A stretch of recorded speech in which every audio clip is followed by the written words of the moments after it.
Welcome to Holbrook, Arizona. In this video, I'm going to show some of the sights and history of this iconic Route 66 town, located just west of the world-famous Petrified Forest National Park. Because of this region's unique geology, the town is quite eccentric, which you can tell just by the entrance sign, as there is a cowboy on bucking petrified logs. Yes, there is a scrap metal sculpture of a cowboy on that stack of giant petrified logs. Petrified wood and related tourism is the primary industry here in Holbrook. That is very bizarre and amusing. And here a Native American looks on as the cowboy rides the petrified logs. Well, this was quite the introduction to Holbrook. I'm excited to see what else this town has to display their unique location and history. Holbrook was founded as a railroad town back in 1881, and it rapidly became a Wild West cow town. We'll get to that later. In 1906, President Theodore Roosevelt declared the nearby Petrified Forest as a national monument. It had been a railroad tourist stop since the 1880s, but that designation preserved the forest and made it more accessible. Then in 1926, US Highway 66 was built through the Painted Desert, which has been a historic travel corridor for thousands of years, and Highway 66 was paved straight through Holbrook. So there's a lot to unpack here.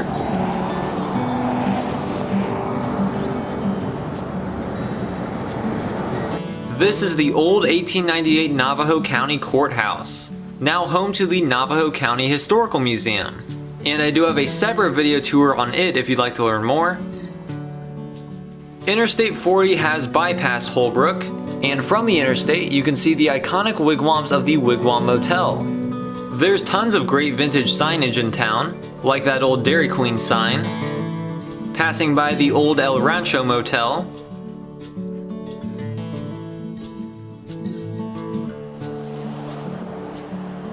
after passing this one a couple times, I just had to stop and admire the Powwow Trading Post sign, which depicts a giant kachina. I believe it's been here since the late 50s or early 60s, and the Powwow Trading Post originally opened in 1928 as a motel and curio store. Looks like it's a smoke shop now. Holbrook is famous for its petrified wood trading posts and rock shops. And here's the first one on the main strip through town, Rocks on Route 66. It appears to be closed at the moment, but this petrified wood oasis does have a couple of homemade dinosaurs among the petrified wood chunks. The petrified forest in this region, which was then all a subtropical forest, did have some small dinosaurs during the late Triassic period. So it is appropriate that dinosaurs still roam this land, even though some of these dinosaurs were probably not the ones that were here. There is lots of petrified wood, rocks, crystals, and minerals just out in the open. This rock shop appears to be in an old Route 66 gas station. Look at that Allosaurus's tiny arms. Allosauruses did not do push-ups. They also have a sign proclaiming this place as the home of cars. I don't believe that's true. And there's a rusted out antique Ford automobile along Route 66. That was cool, but I know of a true classic petrified wood attraction just a few blocks away.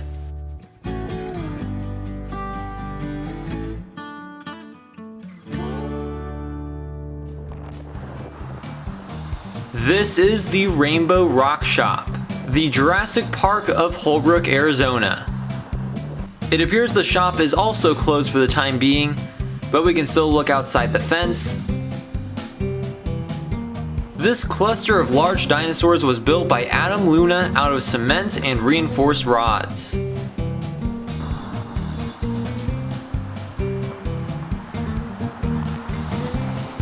There's a cool old dinosaur painting, and beneath the giant Mama Brontosaurus, there are two baby Brontosauruses.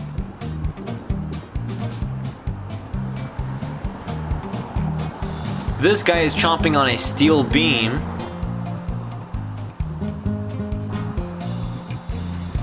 Along with these dinosaurs that should certainly make anyone pull off of Route 66 for a photo op, the shop does sell the usual menagerie of petrified wood, rocks, fossils, and geodes. Just look at this yard of petrified wood. If they were open, I guess you would walk through and take your pick. These cartoonish homemade dinosaurs are absolutely fantastic, and they look like they're in great shape despite how antiquated this place seems.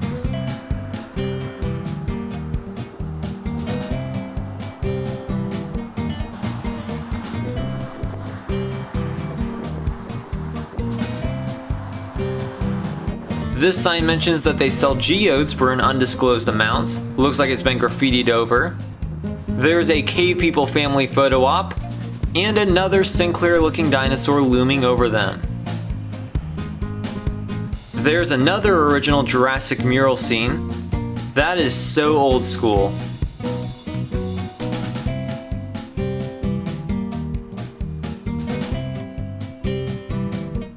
This place is a gem, a must-stop on a Route 66 road trip. Here's the old Holbrook Santa Fe depot, and I hear a train a-comin'.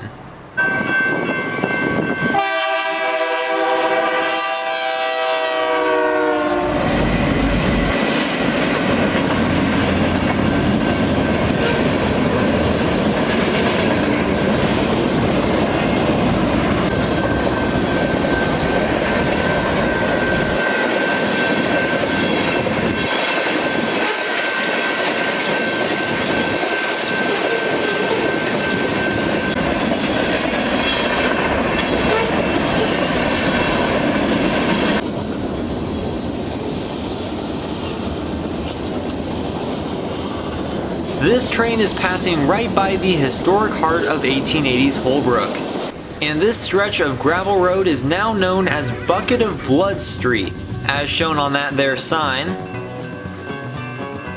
That is because this authentic block of Wild West Holbrook was home to the infamous Bucket of Blood Saloon.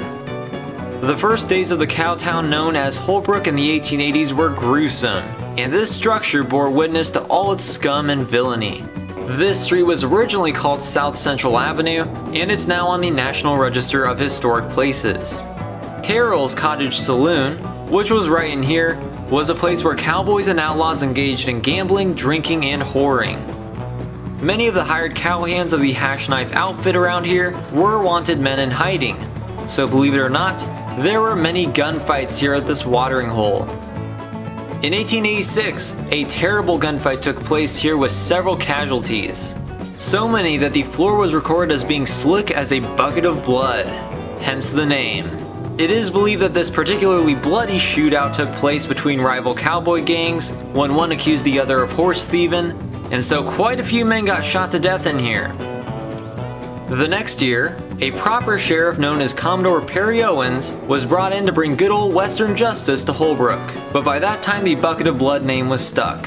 The Bucket of Blood Saloon was actually a Route 66 attraction for a time. However, when the interstate bypassed Route 66 with all the travelers, the saloon died with it. While the structure is all boarded up and not in the best of shape, it does still stand as a testament to the rowdy and murderous early days of Holbrook, and perhaps one day it could reopen. If you're wanting to open a Wild West bar, this is your place. This old warehouse also stands on Bucket of Blood Street, and I know of another Wild West shootout site nearby. This here is known as the Blevins House. It is conveniently labeled to remove any confusion. I mentioned that Sheriff Owens arrived in 1887. Well, he single-handedly carried out a spectacular Wild West shootout here at Blevins House on September 4th, 1887. A gang of 4 horse thieves were holed out here in the Blevins House, so the sheriff walked up and got rid of them. He shot and killed Mose Roberts, Sam Blevins, and Andy Blevins, and also wounded John Blevins. He walked out unscathed and made Holbrook a little more civilized, though he was troubled by his killing of Sam Blevins, who was 15 years old, and so he decided not to run for re-election as sheriff the next year. Naturally, there is a slice of petrified wood at this legendary home. There is also a monument for the historic wagon road that passes by the home. This was an early road across northern Arizona followed by the early pioneers to Arizona Territory, and it became a basis for Route 66 through Arizona.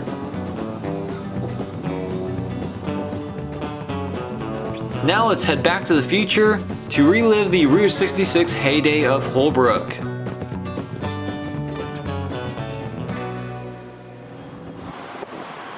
This sign at the town's main intersection of Route 66 warns about COVID-19 safety measures. This boulder marks Route 66, where it originally intersected through downtown, and where millions passed on their journey to Southern California.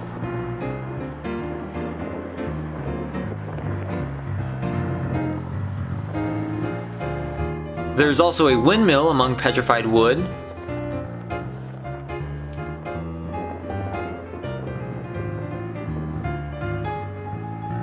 This mural depicts Bucket of Blood Street, with the old railroad station and the saloon block we saw. This building on Route 66 also has some vintage murals, including one depicting a jackalope overlooking the old courthouse. That is amazing. There must be jackalopes hiding in the petrified forest. This is Joe and Aggie's Cafe on Route 66. It's not open right now, so I'm not going to be able to eat here, but they do have a mural map, which is a bit inaccurate, of Route 66. It starts in Chicago and heads into St. Louis. Never seen that spelling. And here's Holbrook. You are here with the petrified logs.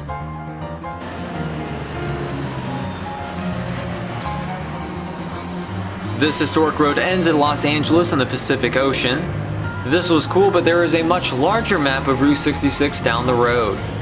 I noticed this old billboard for the Butterfield Stage Co Steakhouse. That sounds really good. Let's head over there.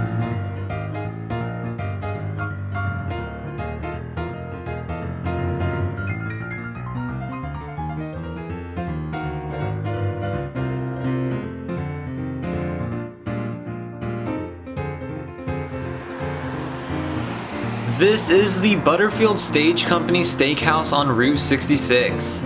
I'm gonna eat here later tonight, but right across the street is the current world's largest map of Route 66.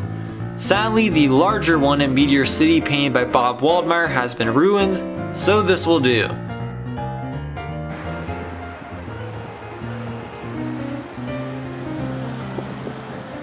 While I am not currently doing Route 66 in its entirety, I guess we can follow along on here before I do the whole thing for realsies. Here you can see it starts off in Chicago at Lake Michigan. There's Joliet. Part of this is missing. Then we have Springfield, Illinois, the land of Lincoln. I have a lot of videos there. East St. Louis, St. Louis.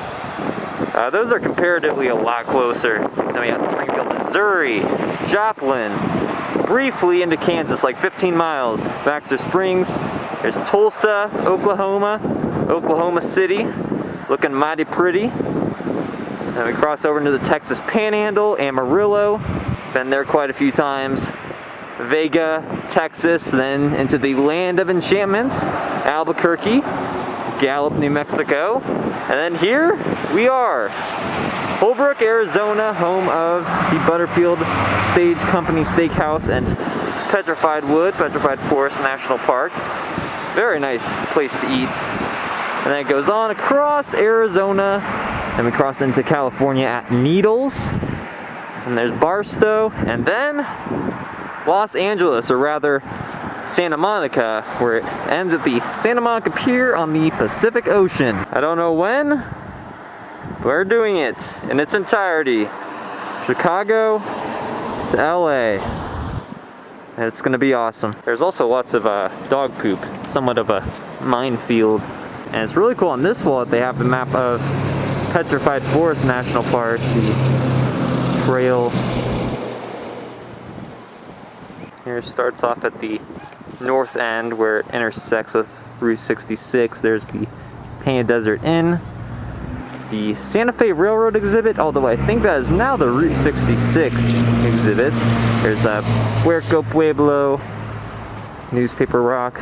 There's a bunny, some petrified wood, the teepees, Blue Mesa, that is a beautiful area. We got the Agate Bridge, the Crystal Forest, the Flat Tops, the Long Logs, Agate House, and then the Rainbow Forest and the museum. I guess this represents the dinosaurs of Holbrook. And if you're interested, I do have several videos on the Petrified Forest National Park. So I'd recommend checking those out.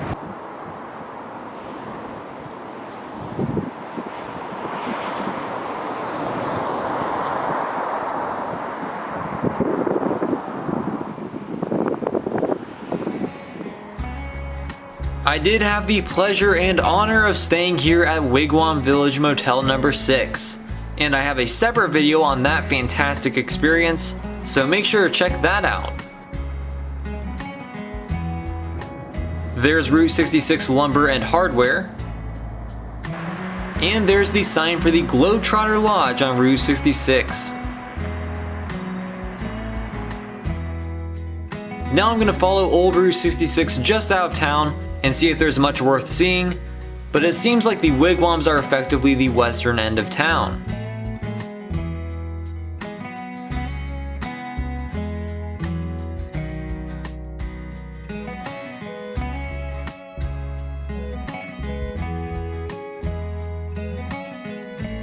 That's a cool old building.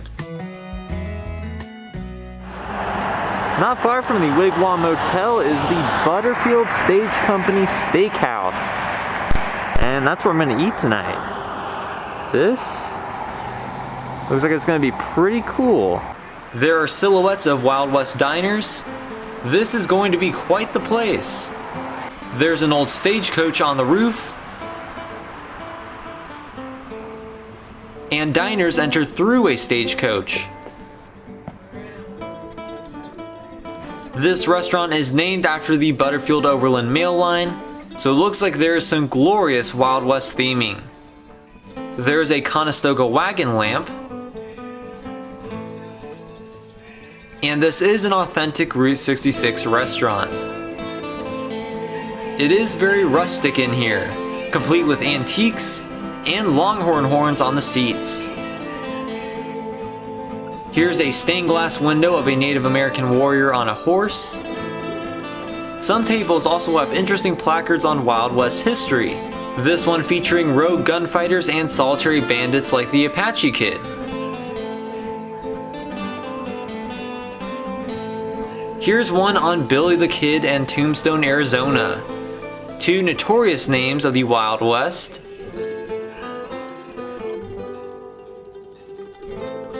Here are some pistols that could be kept out of sight, and ways they could be hidden in your cowboy boots. Here are outlaws and gunfighters that roam the West, like Billy the Kid and Belle Starr. This one is titled Sinister Masters of Murder and Robbery Pay for All Their Crimes. And it's a bit graphic to eat by, as these are all autopsy photos of criminals.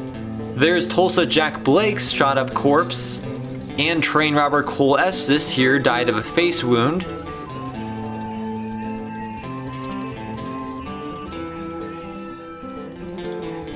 This little tableau features some old photographs. At the center is Monument Valley, and there's the Apache Kid, an Apache camp from 1880, and a frontier trading post. This one tells about rustlers, judges, and outlaws of the Wild West. And there's a photo of Billy Clanton and the McLaurys in their caskets after getting shot at the OK Corral. They were displayed like that in a storefront window. Taking a look at the menu, they have all sorts of excellent food, but I really want an authentic Western steak. Here are some rolls, they're pretty good. And here is my porterhouse steak. 24 ounces of delicious Arizona Territory meat. And it was delicious. This place is definitely up there with my favorite restaurants now. On the second night of my stay in Holbrook, I went to eat on the north side of town at an older restaurant.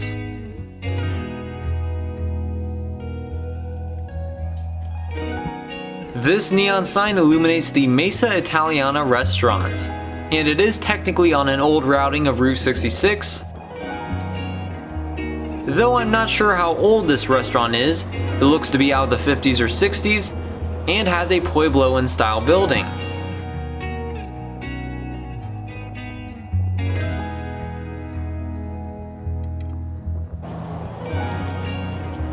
And yes, there is a petrified log here.